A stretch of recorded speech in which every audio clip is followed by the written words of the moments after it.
Bueno, continuamos entonces con la segunda parte de la clase. Vamos a ver la ley de Coulomb. Para eso les recomiendo que miren un poquito la figura 21.10 del libro, que habla de la balanza de torsión que utilizó Coulomb. La balanza de torsión es muy similar a la que estudiamos el año pasado con el experimento de Cavendish. Si ustedes recuerdan cuando vimos gravitación, si no, vuelvan a ver la balanza de Cavendish, que es en realidad el mismo sistema, ¿no? Digamos, a través de dos cuerpos que están enfrentados, uno permite la torsión, uno fijo y el otro permite la torsión, y calculando el momento y la constante de torsión del hilo que tuerce justamente, se puede determinar las fuerzas que actúan entre un par digamos, de material. En el caso de Cavendish, lo que quiso determinar Cavendish fue la fuerza de atracción gravitatoria, utilizando la ley de gravitación universal de Newton. En el caso de Coulomb, que fue previo, la interacción que se produce entre dos cargas. Entonces, básicamente, el esquema es este. Yo tengo dos cargas, vamos a suponer que ambas son positivas, que están separadas a una distancia r, y bueno, se demuestra entonces que hay una interacción entre ellas y aparece una fuerza. En este caso, como ambas son iguales, la fuerza va a ser de repulsión. Si ambas fueran negativas, también sería de repulsión. Todo esto, insisto, empíricamente lo que hizo Coulomb. Y aquí, por ejemplo, esta fuerza la fuerza 2,1, ¿qué significa? Es la fuerza que hace la carga 2 sobre la carga 1. Y esta es la fuerza 1,2, es la fuerza que hace la carga 1 sobre la carga 2. Noten que también se demuestra que ambas fuerzas son iguales. Eso tiene que ser así para cumplir la tercera ley de Newton, ¿no? Porque es una interacción y no hay otras interacciones. No estamos suponiendo que no hay gravedad, nada, solamente estamos analizando qué pasa con la carga. Necesariamente esta fuerza tiene que ser igual a esta, si no estaríamos violando la tercera ley de Newton. Esto en el caso que ambas entonces cargas sean del mismo signo, positivas ambas o negativas ambas. Si ambas cargas son de distinto signo, positivo negativo, negativo positivo, la fuerza va a ser de atracción. ¿Mm? Esa es un poco la gran diferencia que ocurre con la fuerza gravitatoria. La fuerza gravitatoria siempre cumple este principio. Es una fuerza de atracción, no hay fuerza de repulsión. ¿Sí? La masa siempre se atrae entre sí. Así que es una gran diferencia ya porque hay un solo tipo de masa, mientras que hay dos tipos de cargas. Carga positiva y carga negativa, la masa es una sola. Bien, ¿cuál es la ley entonces? La ley cuantitativa, que fue la primera ley, ¿no? Que, como dijimos en clases anteriores, la primera ley de manejo de esto, bueno, simplemente Coulomb estableció que esa fuerza, 1, 2 o 2, 1, que es la única fuerza, llamamos fuerza eléctrica si ustedes quieren, es proporcional. Voy a escribir así proporcional, no un símbolo matemático, sino para que se entienda mejor y no confundamos con signos de proporcionalidad. Es proporcional al producto de las cargas dividido la distancia al cuadrado. Ese es el módulo de la fuerza que aparece, que es igual, como ya dijimos, proporciona al producto de las cargas sobre la distancia al cuadrado. Una ley muy simple, como ustedes ven.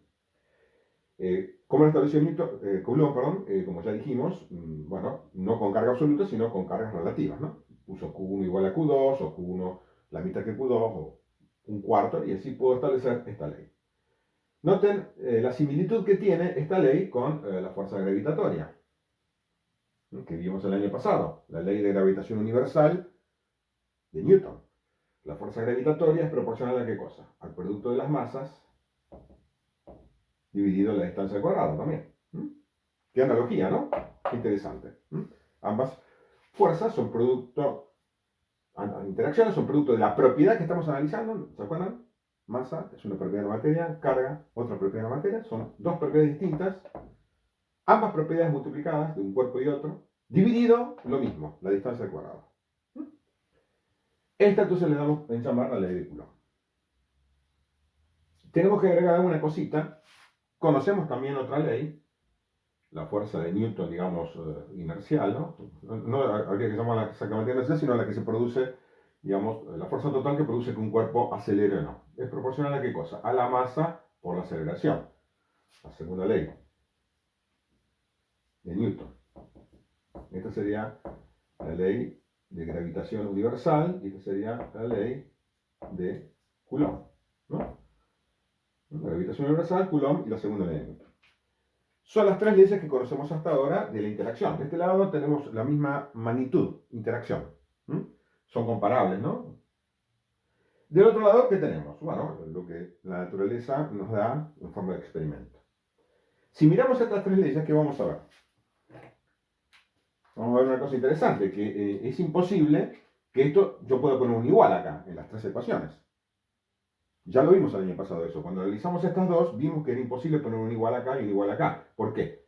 Y lo mismo si quiero poner un igual acá, porque la interacción no puede ser simultáneamente igual a la masa por aceleración, a la masa al cuadrado dividido la distancia al cuadrado, o la carga al cuadrado dividido la distancia al cuadrado. Es imposible que sea simultáneamente las tres cosas, ¿no? Como ustedes ven. ¿Qué significa esto? Bueno, se han hecho estudios de unidades, yo creo que les comenté el año pasado, para ver si habría un sistema donde yo pudiera poner igual en todas las ecuaciones, pero es imposible eso.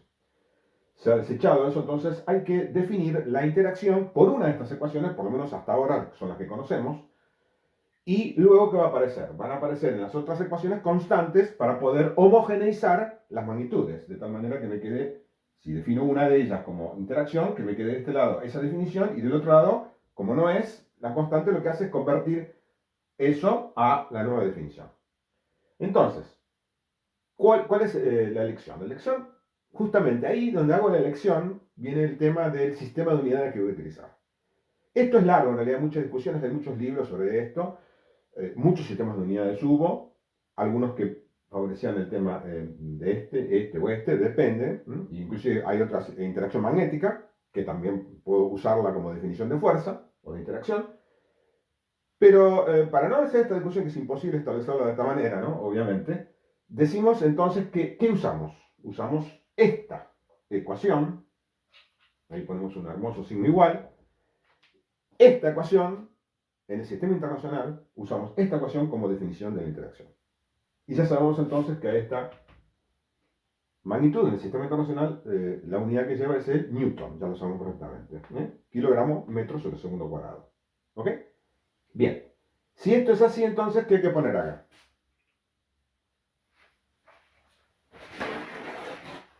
Hay que poner, de acá, voy a borrar acá, voy a borrar acá, ¿qué hay que poner?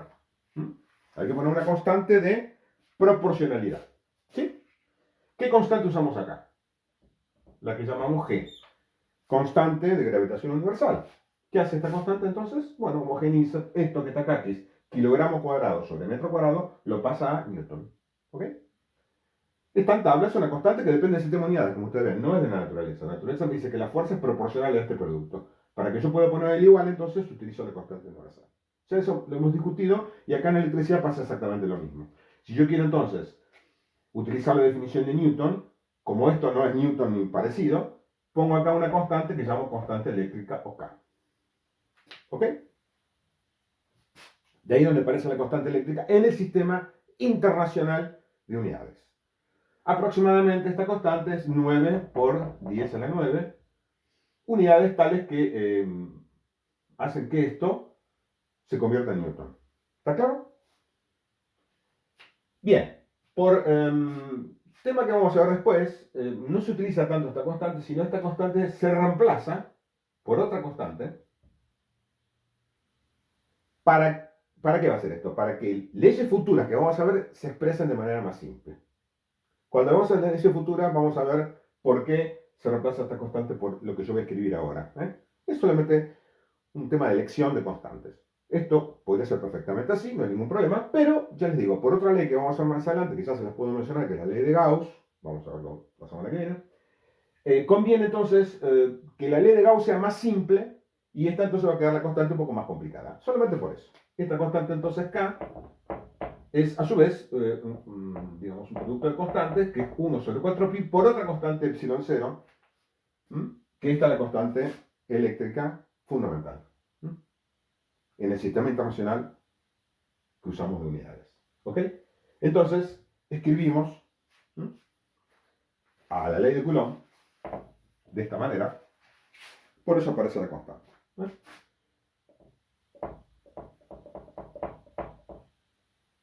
¿Ok? Entonces la constante que vamos a manejar es epsilon 0, que la pueden ver de tabla, es 8,85 por eso menos 12, de tal manera que todo esto también se convierte en, tiene unidades como ustedes ven inversa acá, 4pi, bueno, por supuesto otra constante. Entonces, en definitiva, esto hace que si yo expreso esto en la unidad de carga y la distancia en metro, me dé newton. Bueno, ahora viene el problema. ¿Cuál es la unidad de carga? Bueno, el sistema internacional tenemos que definir cuál es la unidad de carga. La unidad de carga, esta unidad de carga, se llama coulomb. Supongo que se dan cuenta por qué se llama coulomb, ¿no? ¿Sí? Durante mucho tiempo fue la unidad de carga. Tenemos que agregar entonces a nuestro sistema de unidades, ¿sí? Voy a borrar acá. Tenemos que agregar entonces a las tres magnitudes, perdón, cuyas unidades conocemos, a las tres magnitudes fundamentales,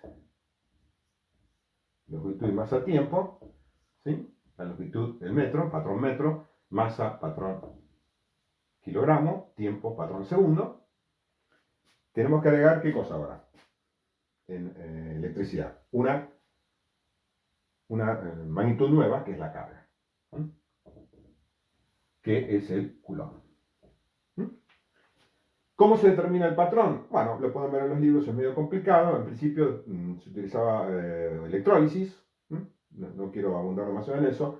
Pero bueno, de esa manera se estableció el coulomb hace bastante tiempo. Atrás se dejó de utilizar y ahora se utiliza la unidad de corriente eléctrica que es el ampere. ¿Sí? Que es carga por unidad de tiempo. Pero como eso es más avanzado todavía, por ahora, provisoriamente, supongamos que tenemos un patrón de carga, el coulomb. Cuando veamos corriente eléctrica, vamos a ver qué es un ampere, que es la unidad de corriente eléctrica. Y más adelante, cuando veamos campo magnético, vamos a ver cómo es el patrón antiguo de corriente eléctrica. Antiguo digo porque en mayo del año pasado se modificaron los patrones de todo el sistema internacional. Así que bueno, eso es otra historia que sería todo el tema de patrones de magnitudes y unidades, que es otro tema, ¿no? Pero bueno, entonces por ahora aceptemos entonces que la unidad de carga es el coulomb y hay un patrón que me permite medirlo, por lo menos provisoriamente. ¿Ok? Bien.